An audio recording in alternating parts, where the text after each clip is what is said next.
A new Wordle puzzle is online. Click on the link to play. Listening to the following video may give you clues. Please like and share the videos. The New Zealander ends 4-year UFC wait with victory over Justin Willis.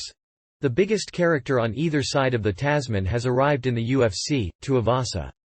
After trading rugby league for MMA, the Kiwi won his first 3 UFC bouts before losing to Brazilian legend Junior dos Santos at Fight Night Adelaide.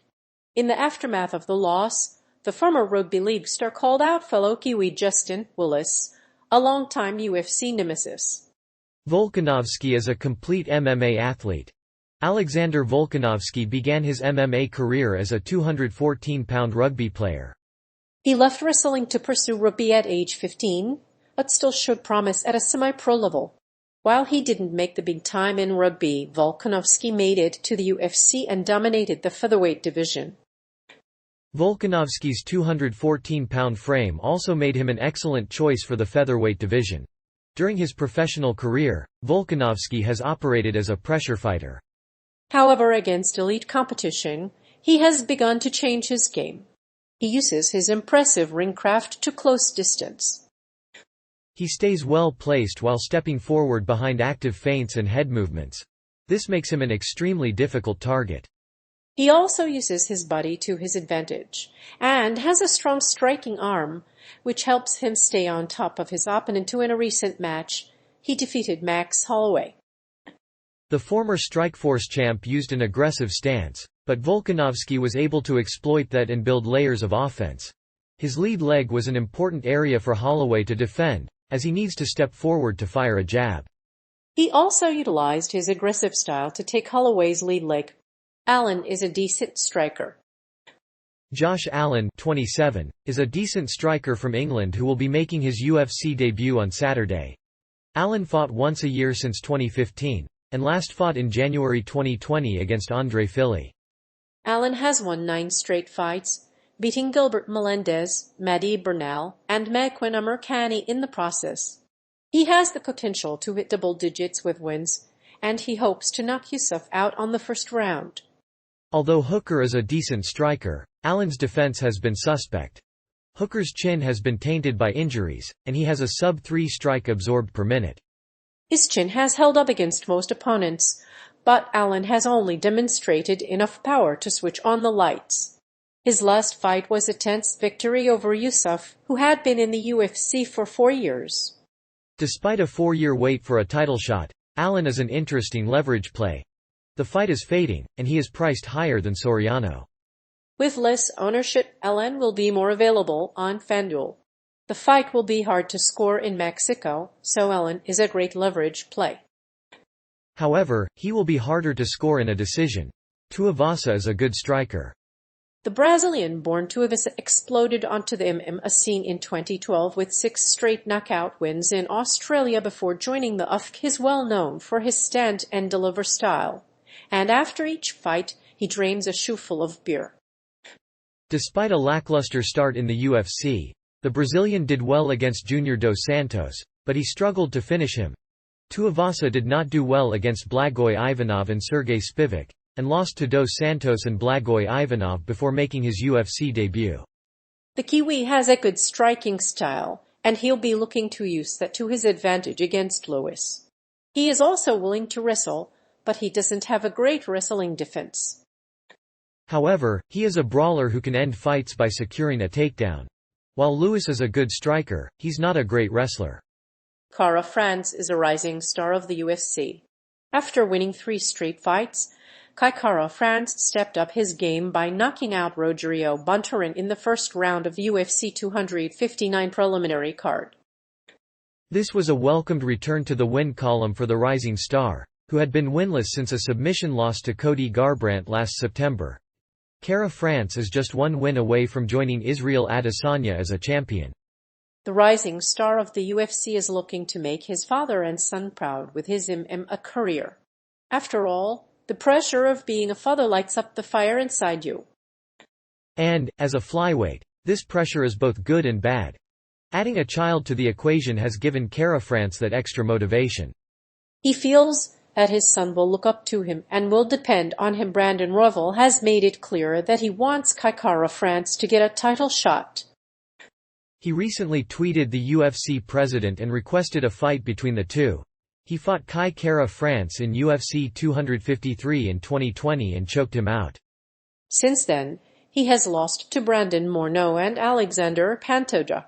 Meanwhile, Kara-France has won his last 2 fights and is in line for a title shot at flyweight in the next UFC event. Anderson is a rising star of the UFC. While he's been on the rise for a while, Anderson has yet to win a major title. In addition to his recent wins over Glover Teixeira, Anderson has also won the Bellator Featherweight Championship. Anderson has never fought for a major world title, but he has beaten some of the sport's most notable fighters. The UFC has seen success with Anderson in the past. At 43, Anderson Silva has accepted a monster challenge and agreed to face Israel Adesanya in the middleweight co-main event of UFC 234 on Feb. 9. Though he's coming off a 2-year layoff, he still wants to challenge himself and test his skills against a top opponent. He's also ready to challenge for the 185-pound title. The current champion, Robert Whittaker, will defend his title against Kelvin Gastelum in UFC 234, which will be held in Melbourne, Australia. The UFC has acquired several new heavyweights in recent years. Anderson and Geronimo dos Santos both boast impressive MMA resumes and are expected to fight in the UFC in the future. Anderson is an exciting prospect to watch, and his future with the UFC looks bright. In 2022, he may even become one of the UFC's rising stars. If he's able to beat these two, he will be a huge asset for the UFC. Nelson is a complete MMA athlete. Iceland's Gunnar Nelson is a multi-talented MMA superstar. A black belt in karate and BJJ, Nelson is an undefeated welterweight terror with a perfect 10-0 professional record. The 24-year-old started collecting trophies at a young age, competing in Iceland's Kimmit circuit for 3 consecutive years. He has since won the Juvenile Championship of Iceland, and he now holds a black belt in BJJ. In addition to his 10-round victory over Takashi Sato, Nelson has already defended his title against UFC heavyweight contenders. Nelson is a talented fighter and he demonstrates the true meaning of a complete MMA athlete.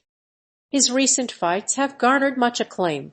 Nelson's recent win over Takashi Sato has been widely hailed as one of the most promising debuts of the year. While his striking and grappling skills were impressive, Nelson's inability to stand against heavyweight competition limited his ability to win in the UFC. However, his ability to take punishment made him a great choice. In his last fight, Nelson had fought a heavy-handed striker named Derek Lewis and lost a split decision. In contrast, his second UFC fight against a welterweight known for his power and reach ended in a controversial split decision. Crute looks like a future contender in the 205 pounds division. Travis Crute has made a big name for himself in the UFC after earning a roster spot with a co-win over Sam Alvey in the first round of their fight on Dana White's Contender Series. Crute has won 4 straight fights in the UFC and is 10-0 overall. His next fight against Mike Tyson will be a big test for his potential as a title contender in the light heavyweight division. With John Jones out of the picture and Israel Adesanya set to challenge Jan Blachowicz in UFC 259, both of these fights will be highly competitive. Crute and Walker are big prospects for the 205 pounds division. Travis Crute has a lot of potential, and he has the skills to compete with the best in the world. His impressive takedown defense is a major strength, and he's able to land devastating ground and pound. In his last fight, Crute submitted Misha Cirkunov in the first round with ground and pound. The knockout power of Crute's striking can be a significant factor in his future.